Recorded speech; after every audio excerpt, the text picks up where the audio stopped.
నీకేం కాదు, మన కష్టాలన్నీ ఇక పోయినట్టే.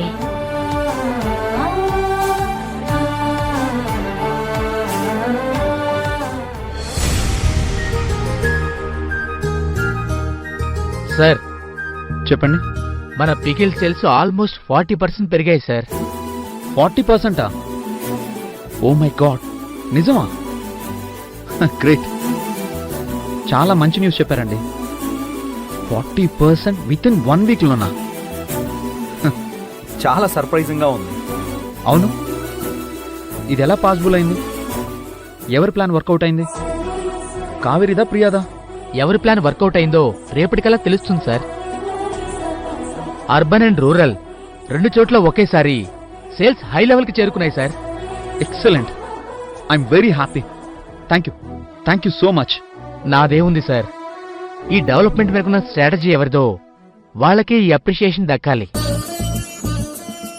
మీరు మాట కూడా ఇచ్చారు, ఎవరి స్ట్రాటజీ వర్కౌట్ అవుతుందో వాళ్లకు బిజినెస్ అడ్వైజర్ పోస్ట్ ఇస్తానని ప్రామిస్ చేసి అగ్రిమెంట్ పేపర్ మీద సిగ్నేచర్ కూడా చేశారు. ప్రామిస్ చేసినప్పుడు మాట తప్పేదే లేదు. ఎవరి వల్ల ఇదంతా వర్కౌట్ అయ్యిందో వాళ్ళ పేరు మీద లెటర్ టైప్ చేసి వాళ్ళకి హ్యాండ్ ఓవర్ చేద్దాం. Okay sir.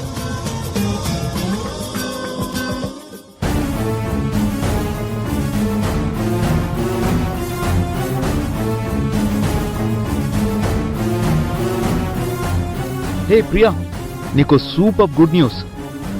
మన పికిల్ బిజినెస్ 40% సేల్స్ ఒకేసారి పెరిగిపోయాయంట. గ్రేట్ మూమెంట్ కదా ప్రియా?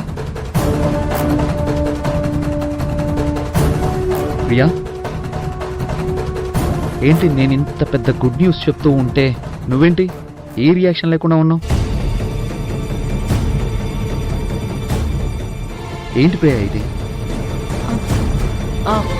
నా రిజిగ్నేషన్ లెటర్. వాట్? రిజిగ్నేషనా? ఏమైంది ప్రియా నీకు? నేను వెళ్ళిపోవాలని డిసైడ్ అయ్యాను బావా. జాబ్ నుంచి కాదు బావా, నీ లైఫ్ నుంచి కూడా. మన ఎంగేజ్మెంట్ ని కూడా బ్రేక్ చేసుకోవడం మంచిది బావా. ప్రియా, అసలేం మాట్లాడుతున్నావు నీకు అర్థం అవుతుందా? పిచ్చేమన్నా పట్టిందా నీకు?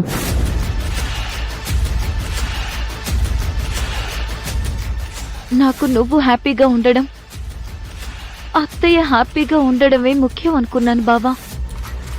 కానీ నేను నీ లైఫ్లోకి రావడం వల్ల ఇంట్లో సంతోషం దూరం అవుతుందన్నప్పుడు నేను మీ అందరికీ దూరంగా ఉండడమే మంచిది కదా. ఈ మాట ఎవరన్నారు నీతో?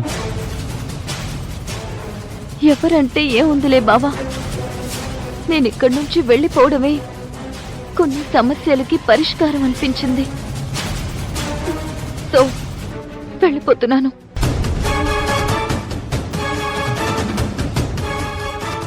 ప్రియా, ముందు ఏమైందో కరెక్ట్గా చెప్పు.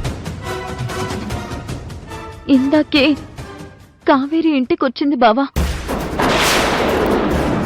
శివ అరెస్ట్ అవ్వడానికి, వాళ్ళ జీవితాలు నాశనం అవ్వడానికి మొత్తం నేనే కారణమని పాత విషయాలు కూడా తోడుతూ నోటికొచ్చినట్టు మాట్లాడింది.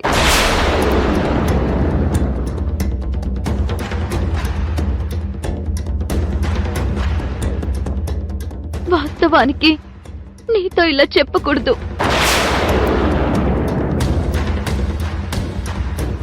కానీ ఏం జరిగిందో నీకర్థం కావాలనే చెప్తున్నాను.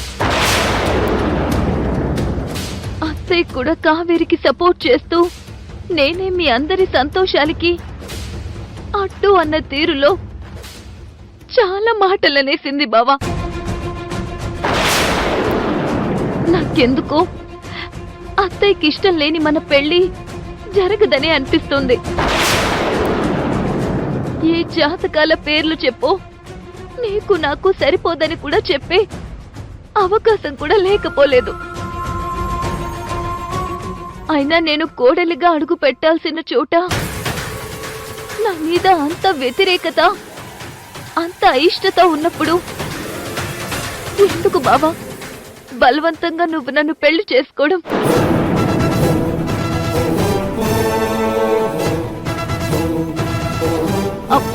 అందుకే బావా ఈ నిర్ణయం తీసుకున్నాను.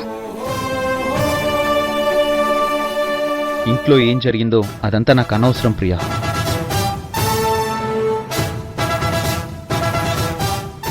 ఇప్పుడు చెప్తున్నాను విను. నా జీవితంలోకి ఎవరు భార్యగా రావాలో నేను డెసిషన్ తీసేసుకున్నాను.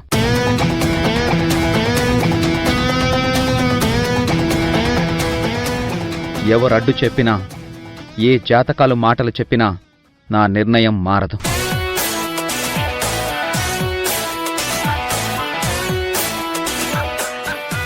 నువ్వే నాకు కాబోయే భార్యవి. ఇదే మాట ఫైనల్. ఇదే నా ప్రామిస్. బావా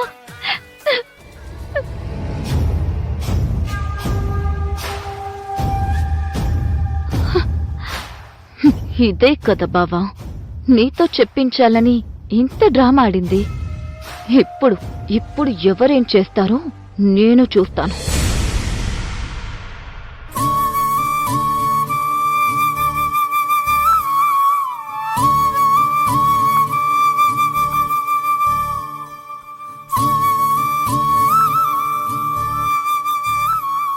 బిడ్డా నువ్వేం రందిపడకు.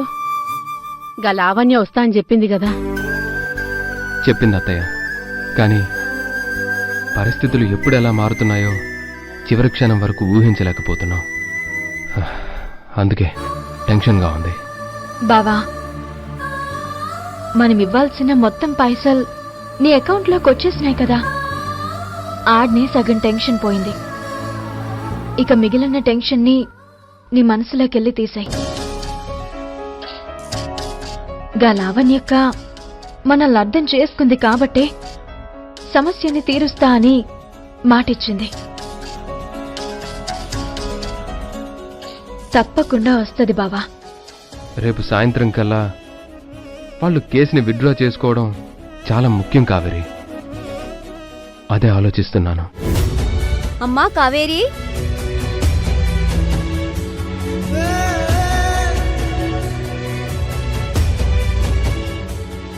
అగో అక్క వచ్చేసింది. రండక్క, మీకోసమే ఎదురు చూస్తున్నాం. మా అమ్మ. నమస్తే అమ్మా. మా చెల్లి గంగ. హాయ్ అమ్మా.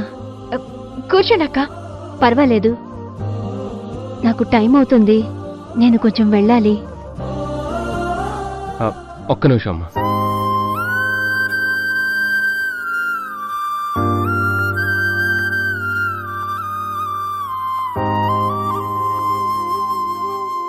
లావణ్య గారు, ఇదిగోండి నేను మీకు ఇస్తానని చెప్పిన 25 lakhs చెక్.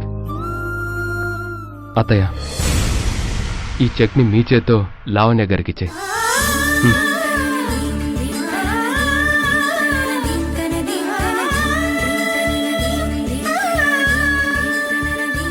గిది మీకు జరిగిన నష్టానికి మేం చెల్లిస్తున్న పరిహారం అనుకోకండ్రి.